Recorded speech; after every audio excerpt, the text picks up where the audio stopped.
بسم اللہ الرحمن الرحیم۔ آج کی ہماری ٹاپک ہے اسٹریس۔ اس میں ہم لوگ پڑھیں گے کہ اسٹریس ہے کیا اور اس کے کازز کے بارے میں۔ تو ابھی اسٹریس کی definition: reaction of the body and mind to everyday challenges and demands. ہم لوگوں کی باڈی اور مائنڈ کا ریئیکشن جو ایوری ڈے میں مطلب ہر دن کے جو چیلنجز اور ڈیمانڈس ہوتے ہیں اس کے اگینسٹ جو ہمارے باڈی کا ریئیکشن ہوتا ہے اس کو اسٹریس کہتے ہیں۔ ایک اور اس کی ڈیفینیشن یہ ہے: a combination of thoughts and worries that have negative effects on body responses. ہم لوگ اتنا سوچتے ہیں کہ کمبینیشن آف تھاٹس، بہت زیادہ سوچ، بہت زیادہ پریشانیاں گھیر لیتے ہیں جو ایفیکٹ کرتے ہیں ہمارے باڈیز کے رسپانسز پہ۔ بہت زیادہ ٹینشن لیتے ہیں تو کیا ہوتا ہے، کسی کا اسٹمک اپسیٹ ہو جاتا ہے، کسی کا ریسپائریشن زیادہ ہو جاتی ہے، کسی کے بی پی، کسی کو بخار ہو جاتا ہے، مسل ٹینشن ہوتی ہے، باڈی ایک ہوتا ہے۔ تو یہ سب چیزیں کیا ہے، یہ سب چیزیں اسٹریس کی وجہ سے ہو جاتی ہیں، اسی کو اسٹریس کہتے ہیں۔ اب ہم لوگ پڑھتے ہیں کہ اسٹریسرز ہے کیا۔ اسٹریسرز ہے: دا چیلنجز اور ڈیمانڈس دیٹ کازز اسٹریس۔ وہ کازز، وہ چیلنجز، وہ ڈیمانڈس جو اسٹریس کو کاز کرتے ہیں اس کو کہتے ہیں اسٹریسرز۔ جتنے بھی کازز ہے، جتنے بھی چیلنجز ہم لوگ فیس کرتے ہیں اس کو اسٹریسرز کہتے ہیں۔ اب اسٹریس کی کازز، اسٹریس کے بہت سارے کازز ہیں۔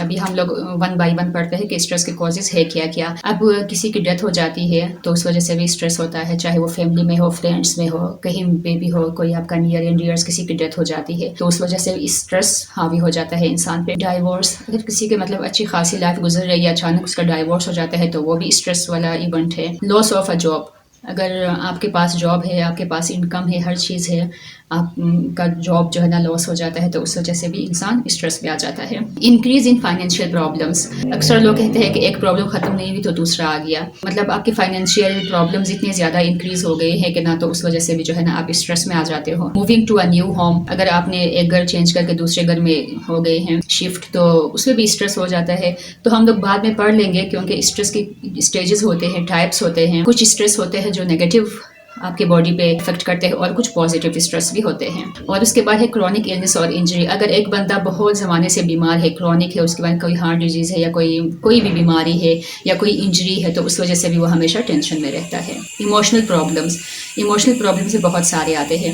ڈپریشن آتا ہے، ڈپریشن کی وجہ سے بھی آپ ٹینشن میں آ جاتے ہو۔ انزائٹی، اگر آپ زیادہ انزائٹی میں رہتے تو اس وجہ سے بھی آپ ٹینشن میں آ جاتے ہو۔ Anger, guilt, low self esteem, یہ سب چیزیں ایسے سچویشنز ہیں جس کی وجہ سے آپ اسٹریس میں آ جاتے ہیں۔ اس کے بعد ہے ٹرامیٹک ایونٹس، اگر کوئی صدمہ آپ کو لگ گیا ہے، نیچرل ڈیزاسٹر ہو سکتا ہے، لائف کا کوئی ایونٹس ہو سکتا ہے، کوئی چوری ہو جاتی ہے، تھیفٹ کہیں پہ بھی، یا کسی کا ریپ ہو جاتا ہے تو اس وجہ سے بھی وہ بندہ ہمیشہ اسٹریس میں رہتا ہے۔ ورک اوور لوڈ، اگر کہیں پہ آپ کام کرے ہو وہاں پہ ورک اوور لوڈ بہت زیادہ ہے تو وہاں پہ بھی آپ ذہنی شکار ہو جاتے ہو، وہاں پہ بھی آپ جو ہے ٹینشن میں آ جاتے ہو، وہاں پہ بھی وہ والا انوائرمنٹ آپ پہ افیکٹ کر سکتا ہے اسٹریس کا۔ ٹیکنالوجی چینجز کی وجہ سے کچھ پازیٹیو اسٹریس بھی ہے، کچھ نیگیٹو اسٹریس بھی ہے، کیونکہ اگر آپ کسی آرگنائزیشن میں کام کریں، وہاں پہ ہمیشہ پیپر ورک ہو رہا ہے تو آپ اسی کے ساتھ آپ یوز ٹو ہو گئے ہو پیپر ورک کے ساتھ۔ اچانک وہاں پہ ٹیکنالوجی آتی ہے تو آپ کو پتہ چل جاتا ہے، آپ کو بتا دیتے ہیں، وہ لوگ ٹریننگز لیتے ہیں، وہ کہتے ہیں کہ ابھی آپ نے آئندہ جو انٹریز آپ رجسٹر میں کرتے تھے ابھی آپ انٹریز آپ سسٹم میں کریں گے۔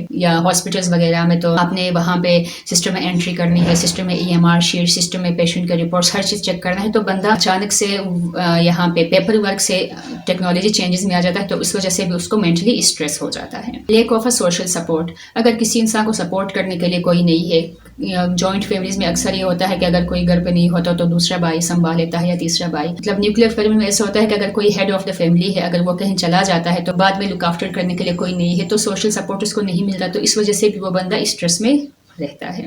آرگنائزیشنل چینجز، آرگنائزیشن کا انوائرمنٹ چینج ہونے کی وجہ سے بھی بندہ اسٹریس میں آ جاتا ہے۔ اسٹریس کا مطلب یہ نہیں ہے کہ تو اس کو اپنے اوپر حاوی کر کے اور ہم لوگ بس دنیا سے بے خبر ہو جائے۔ اسٹریس پہ ہم لوگوں کا قبضہ ہو سکتا ہے اگر ہم لوگ صحیح سے اس کے چیلنجز کو فیس کریں۔ تو اسٹریس کے ہم لوگ ٹائپس اور اسٹیجز انشاءاللہ نیکسٹ ویڈیو میں پڑھیں گے، پھر بتا دیں گے اس میں کہ اسٹریس کو ہم لوگ کنٹرول کیسے کر سکتے ہیں۔ تب تک کے لیے اللہ حافظ، تھینک یو سو مچ۔